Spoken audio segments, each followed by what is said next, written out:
A very good morning to all of our listeners as I welcome you to another episode of the Outfield show stream where all the cricket is condensed in a podcast and brought to you. Today is the day of the Wednesday Wisdom where we are going to be bringing to you some exciting stories from on the field or off the field. If you enjoy listening to our show, definitely follow us on Instagram at the Outfield Show Stream and on Twitter at Outfield Show. You can also subscribe to our YouTube channel at the Outfield Show. Thank you and enjoy today's episode of Wednesday Wisdom.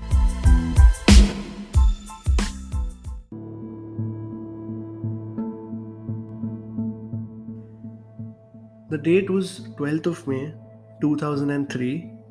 Coincidentally, exactly 18 years back from now.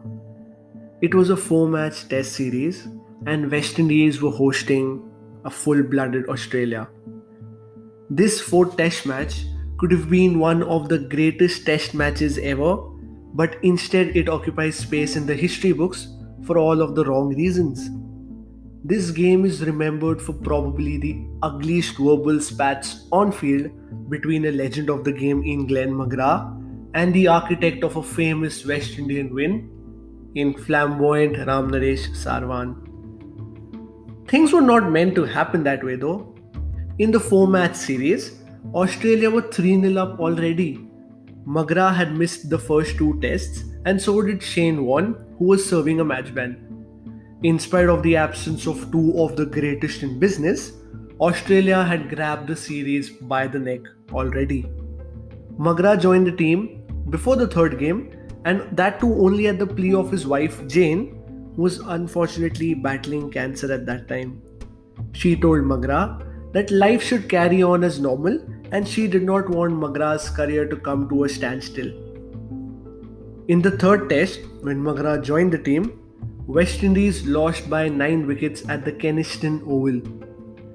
The Australians then were a team to beat and Steve Waugh wanted to march his men towards a whitewash. In the third game, McGrath couldn't pick a wicket but gave away only 64 runs in 36 overs thanks to his deadly accuracy.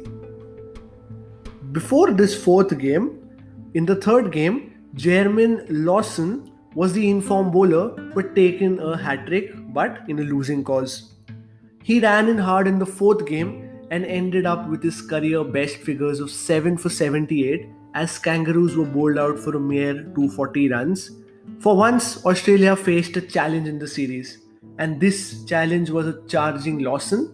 He was hostile and offensive to say the least.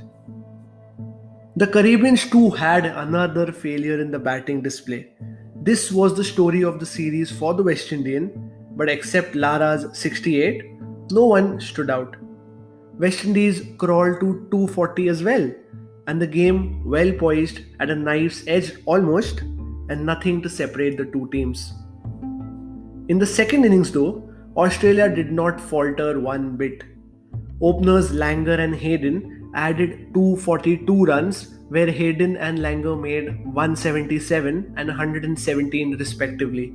They were cruising at a run rate of 4.73, but this was followed by a collapse as Australia wrapped up for 417, the middle order failing to add crucial runs.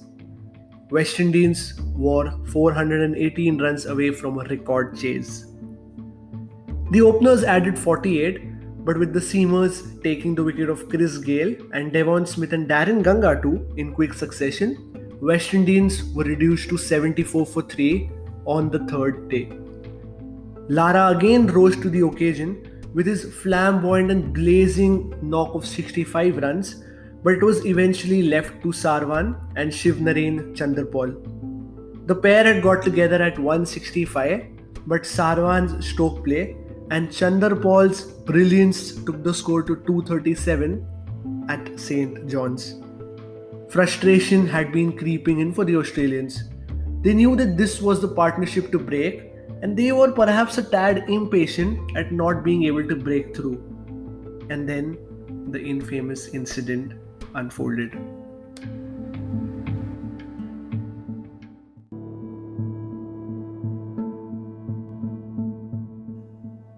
Ramnaresh Sarwan played the ball to square leg and ran for a single.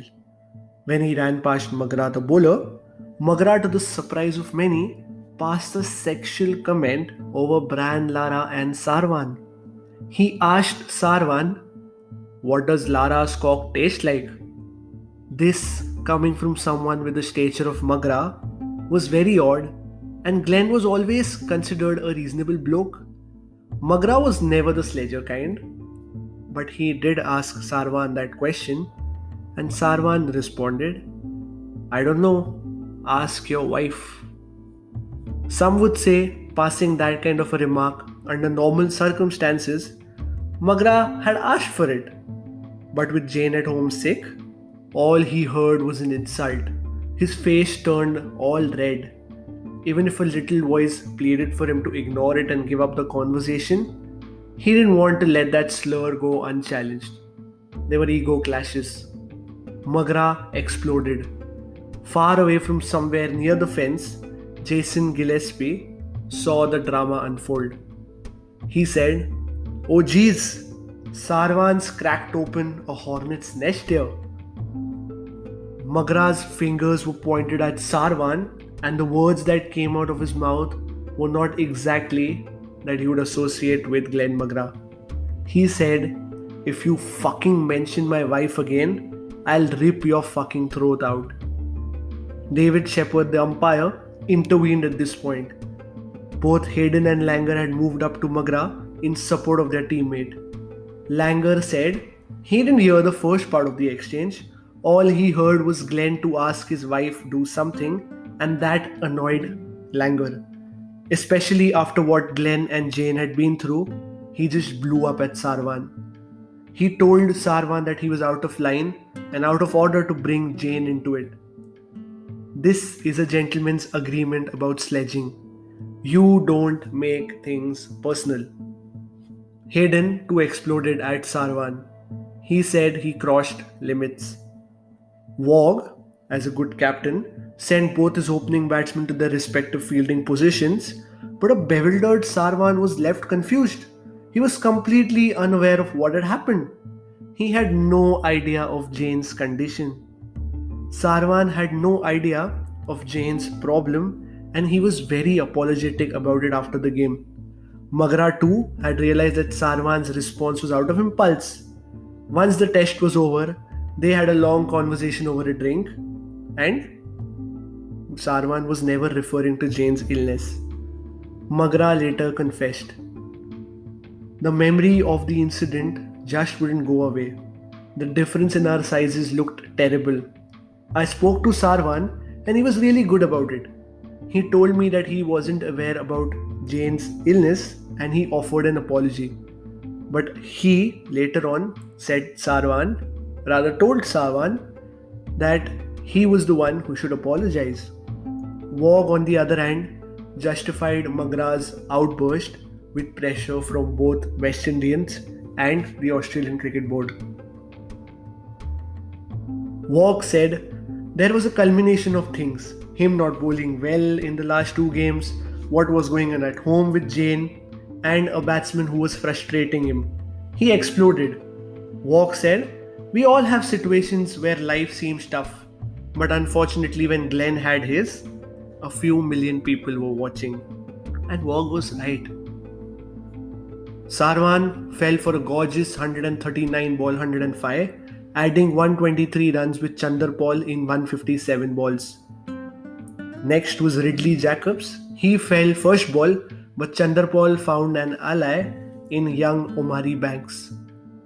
When they returned to day 4, West Indies required a mere 47 to win on the final day. Brett Lee struck early next morning, having Chanderpaul, the man in form, caught behind for a 154 ball 104.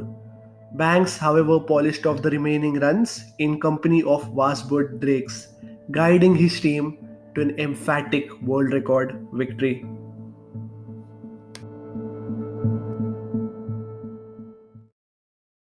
A lot of aggro going on up there, a lot of angry words being exchanged, and Sarwan now involved with Langer. Langer has got into it. He's got 86. McGrath's had a go at him between overs. He's gone to the umpires and said something to them. It's been going for some time. Umpire David Shepherd now comes up to have a word with Sarwan.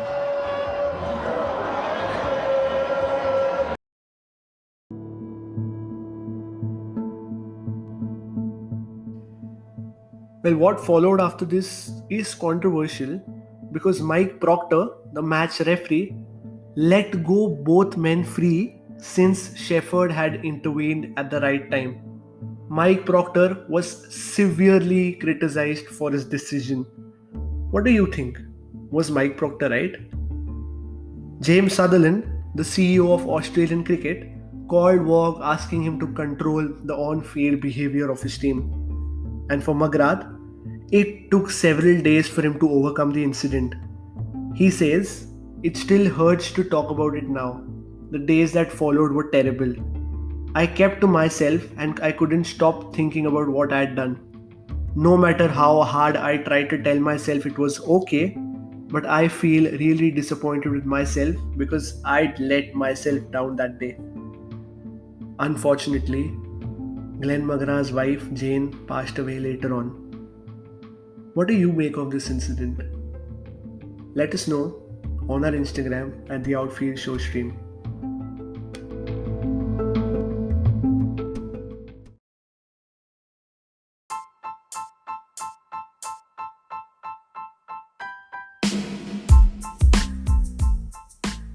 Thank you for listening to today's podcast of Wednesday Wisdom.